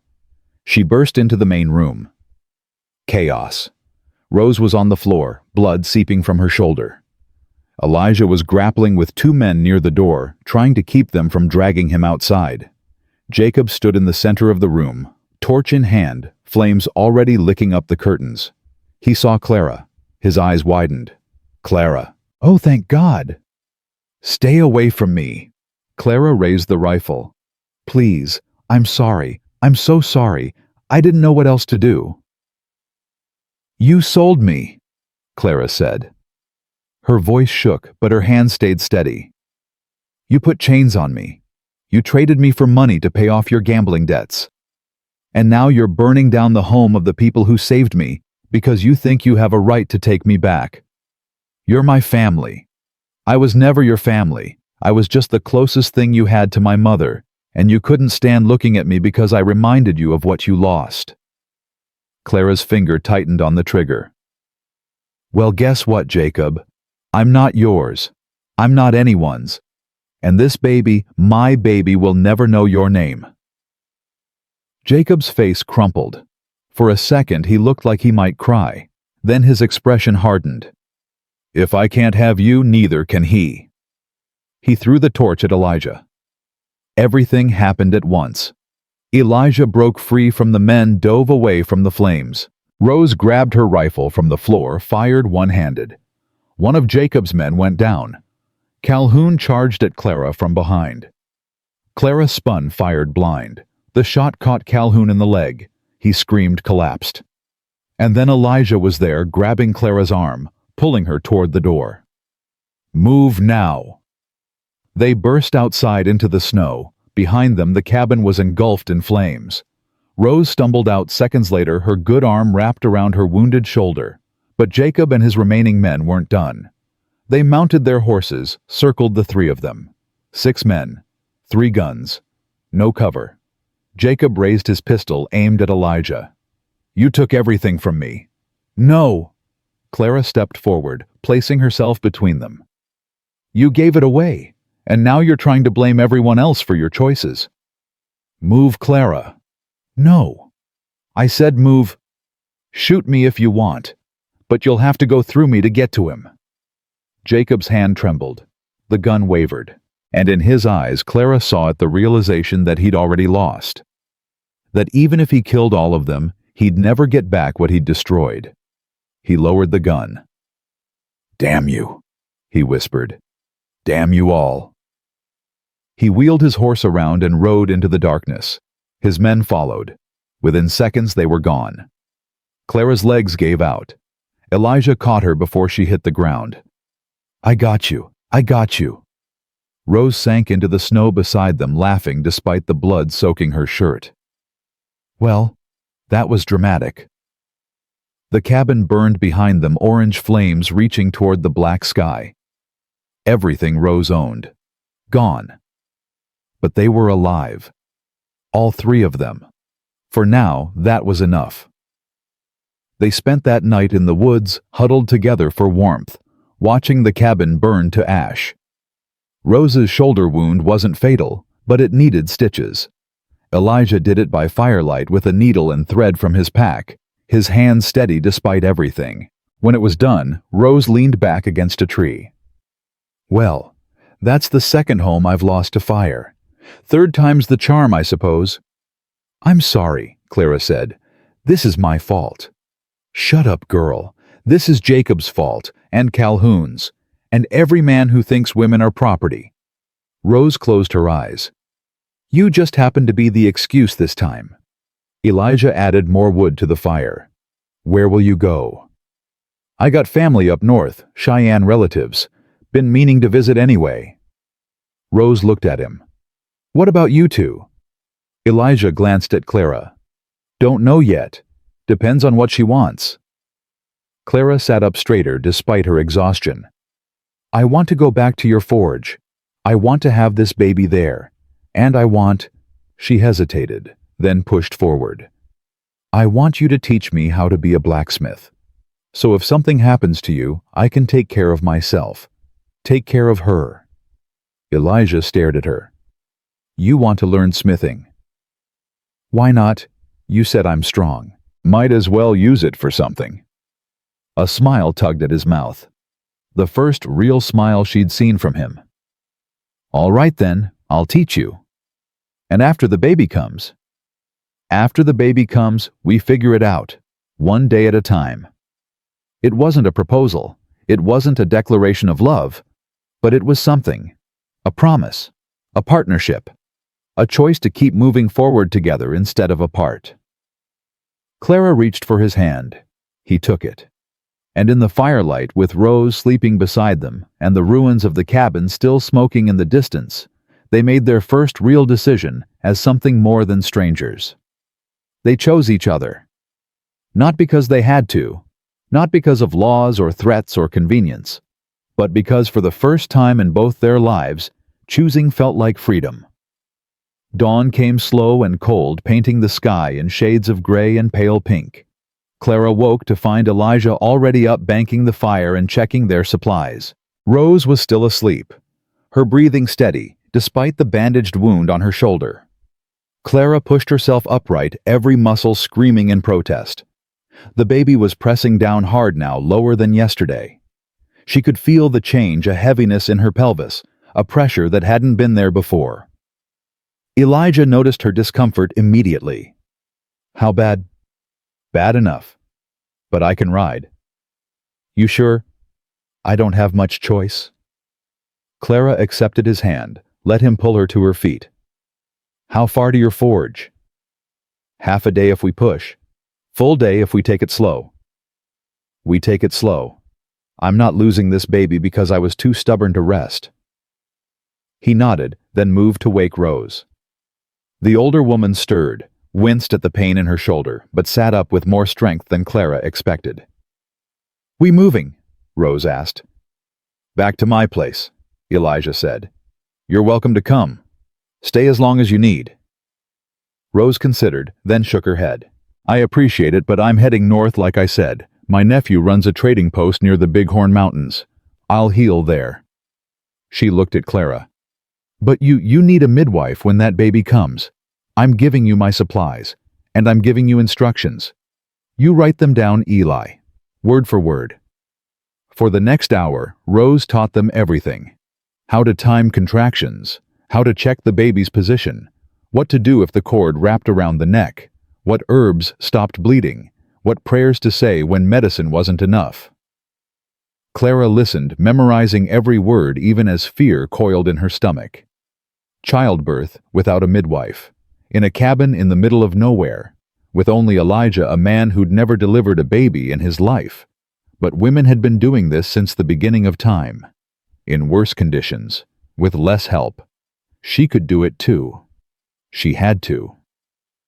When Rose finished, she pressed a leather pouch into Clara's hands. "Everything you need is in here. Use it wisely. And Clara." Rose's eyes softened. "You're stronger than you think. That baby's lucky to have you." Clara's throat tightened. "Thank you. For everything. Don't thank me yet. Thank me when you're holding a healthy child." Rose turned to Elijah. "And you. Don't let her die. I didn't patch her up just so you could lose her in childbirth." "I won't," Elijah said. His voice was quiet but certain. "I swear it." They parted ways at the clearing. Rose headed north on foot, refusing a horse even with her injury. "I've walked farther in worse shape," she said. "You two need the horses more than I do." Clara watched her disappear into the trees, this woman who'd killed a man, to save them who'd lost her home, and still found reasons to smile. She wondered if she'd ever see Rose Hartford again. Somehow doubted it. But she'd carry the lessons with her forever. Elijah helped Clara onto Penny. The mare shifted under her weight, sensing her nervousness. "Easy, girl," Clara murmured. "We're almost home." Home. Strange how that word applied to a place she'd only been once. But it felt right. Elijah's forge was the first place she'd felt safe in years. the first place that felt like possibility instead of prison. They rode in silence for the first few hours. The forest was quiet, the snow undisturbed except for animal tracks. No sign of Jacob or Calhoun or any of their men. Maybe they'd given up. Maybe they'd realized Clara wasn't worth the trouble. Or maybe they were just regrouping, planning something worse. Clara tried not to think about it. Tried to focus on the rhythm of the horse, the cold air in her lungs, the way Elijah kept glancing back to make sure she was still upright. Around midday, the contractions started. They weren't strong. Just tightening sensations that came and went. But Clara recognized them from Rose's instructions. Early labor. Could last hours. Could last days. She didn't tell Elijah right away. Didn't want him to panic. But when the third contraction hit and she gasped, he was off his horse in seconds. "Clara." "I'm fine. Just another contraction." She gripped the saddle horn, breathing through it. Just practicing for the real thing. "That's labor." His face went pale. "How long?" "Started about an hour ago. They're not close together yet. We have time." "How much time?" Rose said, "First babies can take 12 to 20 hours, so we ride. We get to the forge. Then we deal with it." Elijah looked torn between pushing forward and setting up camp right there. Finally he nodded. "We ride. But if they get worse, you tell me. Immediately." They pushed on. The contractions continued irregular, manageable. Clara counted the minutes between them. 8 minutes. 10. 12. Not progressing yet. Good. But the baby had dropped so low she could barely sit the saddle. Every step Penny took sent jolts of pressure through her pelvis. She gritted her teeth, held on, and kept moving. By late afternoon, they reached Elijah's land. Clara had never been so relieved to see that small cabin, the forge beside it, the stack of firewood under the eaves. It looked different now, not like a temporary shelter, but like home. Elijah dismounted, helped her down. Her legs nearly buckled. He caught her, half-carried her inside. The cabin was cold, untouched since they'd left days ago. Elijah worked fast, building a fire, boiling water, laying out blankets. Clara sank onto the cot, breathing hard. "How far apart?" Elijah asked. 6 minutes, maybe 7. His jaw tightened. "That's faster." "I know." He knelt beside her, took her hand. "I need you to be honest with me. Are you scared? Terrified?" "Me too." He squeezed her fingers. "But we're going to do this. Together. And when it's over, you're going to have a daughter. And she's going to have a mother who ran through a blizzard to save her. That's a hell of a legacy." Clara laughed despite the pain. "You keep saying daughter. What if it's a boy? Then I'll teach him to swing a hammer and we'll call it good." Elijah stood. "Now I'm going to follow every single instruction Rose gave us. And you're going to breathe and push and do whatever your body tells you to do. Deal." Deal. The contractions intensified as night fell. By the time full dark settled, they were 5 minutes apart, then 4, then 3.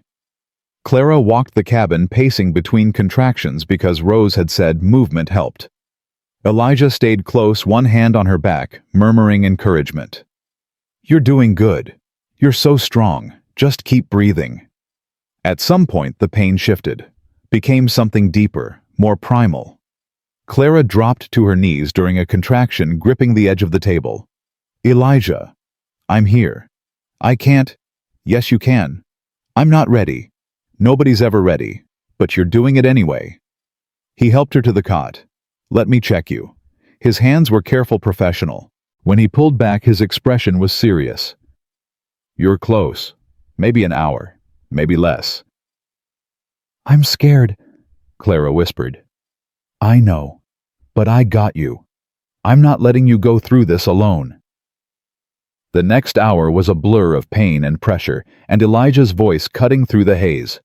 "Push. Breathe. You're almost there. You're so close." Clara screamed. Couldn't help it.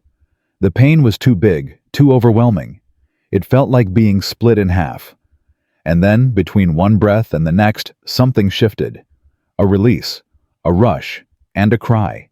High-pitched, indignant, alive.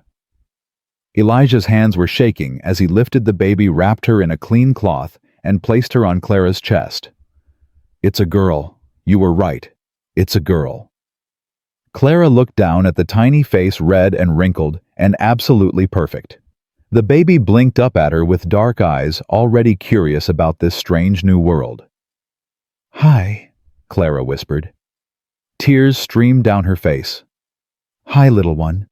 I'm your mama." The baby made a soft sound, not quite a cry, more like a question. "I know," Clara said. "It's scary out here, but we're going to be okay, I promise." Elijah was staring at them both like he'd just witnessed a miracle. Maybe he had. "She's beautiful." "She is." Clara touched the baby's tiny hand. Those impossibly small fingers curled around her thumb. "We need to name her." "What do you want to call her?" Clara thought about everything they'd been through. The running, the fear, the fire, and the people who'd saved them. "Margaret Rose, after your wife and Rose Hartford, the women who made this possible." Elijah's breath caught. "Clara, is that okay? I don't want to hurt you." "It's perfect." His voice cracked. "It's absolutely perfect." He leaned down, pressed a kiss to Clara's forehead, then another to baby Margaret's. "Thank you for bringing her into the world, for letting me be here, for—" He stopped, swallowed hard. "For making me want to live again." Clara caught his face in her free hand. "Thank you for teaching me I was worth saving." They stayed like that for a long moment. 3 people in a small cabin surrounded by warmth and firelight, and the sound of a newborn breathing. The next few days blurred together. Clara healed slowly, learning to feed Margaret, to change her, to interpret her different cries. Elijah hovered, constantly helping when asked, staying close when not. He built a proper cradle from pine-carved flowers along its edges, made tiny metal toys, a horse, a star, a heart. At night, when Margaret slept, they talked. About the future, about what came next. "I meant what I said," Clara told him one night. "About learning to be a blacksmith." "You're serious about that?" "Dead serious. I want to be able to provide for her, for us. I don't want to depend on anyone ever again." "You're not depending on me. We're partners." "Are we?" Elijah looked at her across the firelight. "What do you want us to be?" Clara's heart pounded. "I want us to be a family, not because the law says so, not because it's convenient, but because we choose it, every single day. Even knowing all my broken parts. Especially knowing them." She shifted Margaret to her other arm. "You think you're the only one who's broken. I got pieces missing too. But maybe that's okay. Maybe we don't need to be whole to make something good." Elijah crossed to her, knelt beside the chair. "I'm still scared. So am I. I'm probably going to mess this up." "Probably. I will too. And I don't know how to be a father." "Then we'll figure it out together." Clara touched his face. "Elijah Marsh, are you going to make me ask you to marry me? Because I will. Right now. In this cabin with no witnesses except our daughter and whatever God might be listening." He laughed. Actually laughed. "No, I'm asking you." He took her hand. "Clara Bennett, will you marry me? Not because men are hunting you, not because you need protection, but because I can't imagine a life without you in it. Because you and Margaret are the first good things I've had in 5 years, and I'm not letting you go. Because—" his voice dropped. "Because I love you. And I'm done being too scared to say it." Clara's eyes filled. "Yes. Yes, I'll marry you. I'll marry you tomorrow if you want. Tomorrow's good, but first we survive tonight. Then tomorrow. Then the day after that. We take it one day at a time and build something that lasts. Deal." He kissed her then. soft and careful, mindful of the baby between them. When they pulled apart, Margaret was awake watching them both with those serious dark eyes. "She approves," Clara said. "Good, because she's stuck with us now." They married 3 weeks later, not in a church, not with witnesses, just the two of them and Margaret standing in front of the forge while Elijah made simple iron bands to serve as rings. "I'm not good with words," he said as he slipped the band onto her finger. "But I promise I'll keep the fire burning. I'll keep you safe. I'll build things with these hands that'll outlast both of us. And I'll love you and our daughter until the day I die." Clara slipped the matching band onto his finger. "I promise I won't run anymore. I'll stand beside you, not behind you. I'll learn your trade and teach our daughter that she can be anything she wants. And I'll love you even when you're difficult and stubborn and convinced you don't deserve it. That's most days." "I know." They kissed. Margaret, tucked in a sling against Clara's chest, made a soft cooing sound. Agreement, maybe. Or just gas. Either way, it felt like a blessing. Spring came slowly to Wyoming territory. The snow melted. Green pushed through brown. And in the small cabin by the forge a family grew. Clara learned to work metal. Her first attempts were disasters, misshapen horseshoes, bent nails. But Elijah was patient. He taught her to read the fire, to feel the metal, to let the hammer fall where it wanted. Slowly, she improved.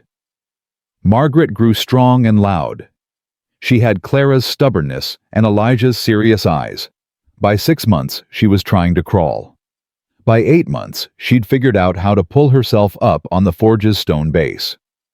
"She's going to be trouble," Elijah said fondly. "Good. The world needs more trouble from women." They heard nothing from Jacob or Calhoun. Clara wondered sometimes if they'd given up or if they were dead. Rose sent word once through a passing trader she'd made it to her nephew's post and was healing well. The message ended with, "Tell that girl to name the next one after me." "Next one?" Clara raised an eyebrow. Elijah shrugged. "Margaret could use a sister. Let's survive this one first." But the idea took root. A sister. More children. A family that grew instead of shrank. It felt impossible and inevitable all at once. One afternoon in late summer, a stranger rode up to the forge. Clara tensed hand moving to the rifle by the door, but Elijah stepped forward, relaxed. "Marshal Crow? Been a while?" The marshal dismounted. He was an older man with gray in his beard and a star pinned to his chest. "Elijah, heard you got married. Wanted to check in." "Everything's fine here." "That's good. Because I also heard about some trouble few months back. Men hunting a pregnant woman. One of them ended up dead. Another's leg never healed right." Clara's stomach dropped, but Elijah's expression didn't change. "Don't know anything about that," Elijah said. "Course you don't." The marshal's eyes found Clara. "Ma'am, you Clara Bennett?" "Clara Marsh now." "Right. Well, Mrs. Marsh, I got word your stepfather Jacob Bennett was found dead 2 weeks ago. Froze to death in a ditch outside Laramie. Drunk most likely. And a man named Calhoun took a fever and didn't make it through. Thought you should know." Clara's hand went to her chest. "They're dead." "Both of them. Far as the law's concerned, any claims they had on you died with them. You're a free woman. Legally married. No outstanding warrants or bounties." Relief and grief tangled in Clara's chest. She'd hated Jacob, feared him. But he'd also been the last connection to her mother. And now he was gone. Just bones in frozen ground. "Thank you for telling me," she said quietly. The marshal nodded. "One more thing. There's a town forming about 20 miles east. Buffalo. They're looking for a blacksmith. Pays decent. Thought you might be interested." Elijah glanced at Clara. She saw the question in his eyes. Stay isolated or join a community? "We'll think about it," Clara said. "Fair enough." The marshal mounted his horse. "You two take care, and congratulations on the little one." He rode off. Clara and Elijah stood in the clearing watching him disappear. "What do you think?" Elijah asked. "I think we've been hiding long enough." Clara looked at Margaret playing in the dirt near the forge. "I think our daughter should grow up around people, around a town where she can go to school, where she can be more than just the blacksmith's kid in the woods." "You want to move?" "I want to build something bigger than just us. A smithy in town. A real house. A place where Margaret and maybe her sister can grow up without always looking over their shoulders." Elijah pulled her close. "Then that's what we'll do." They moved to Buffalo that fall. Built a smithy on Main Street, a small house behind it. Slowly the town accepted them. Elijah's work was good, fair. People started coming from miles around for his horseshoes, his tools, his repairs. Clara worked beside him. The townspeople whispered at first, "A woman blacksmith, can you imagine?" But she ignored them. Let her work speak for itself. Eventually, the whispers stopped. Margaret grew, started walking, started talking. Her first word was, "hot," shouted while pointing at the forge. Her second was, "Mama." Her third was more. "She's going to be just like you," Elijah said. "Poor thing." But Clara smiled when she said it, because Margaret would grow up free. Free to choose her own path. Free to make her own mistakes. Free to be more than anyone expected. That was worth everything they'd been through. Years passed. Margaret got a sister Emma named for Elijah's mother, and Rose Hartford's middle name. Then a brother Samuel after the Cheyenne trader who'd helped Rose. The house expanded, the smithy prospered, the family grew. On Margaret's 10th birthday, Clara found her daughter in the smithy, trying to lift Elijah's hammer. "It's too heavy," Margaret complained. "You'll grow into it," Clara said. "I did." "Papa says you were terrible at first." "Papa's not wrong, but I kept trying. That's what matters." Margaret sat down. The hammer looked up at her mother. "Why'd you run away? When you were young, Papa told me some of it, but not everything." Clara knelt beside her daughter. "Because I was being sold to men who thought they could own me, and I decided I'd rather die free than live in chains." "Were you scared?" "Terrified. But your papa found me, taught me I was worth more than what those men said. And then we built all this." Clara gestured to the smithy, the house, the family. "Sometimes the scariest thing you can do is the right thing. Remember that." Margaret nodded solemnly.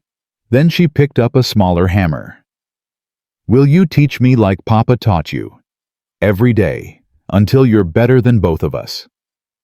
They worked together until Elijah came to get them for supper. As they walked back to the house, Clara looked at her family, her husband, her 3 children, the life they'd built from nothing but determination and hope, and felt something she'd thought she'd lost forever. Peace. Not the absence of fear or pain or struggle, but the presence of something stronger. Love, purpose, belonging. She'd run through a blizzard to save her daughter. Elijah had lit a fire to save them both, and from those desperate moments, they'd forged something unbreakable. A family, a home, a future. And that night, as she tucked Margaret into bed, Clara whispered the same words she'd spoken in that cabin 10 years ago, when everything was uncertain and terrifying and new. "We're going to be okay, little one, I promise." But this time, she believed it. Because she'd learned the hardest lesson of all, that being saved wasn't about someone swooping in to rescue you. It was about finding people who stood beside you while you saved yourself. Who handed you tools instead of solutions. Who loved you enough to let you be strong. Elijah had given her that. She'd given it back. And together they'd given it to their children. That was the legacy worth leaving. Not chains broken or fires survived, but the simple revolutionary act of choosing to love and be loved in a world that tried to teach them it wasn't possible. They'd proven the world wrong. And in the end, that was the greatest rebellion of all.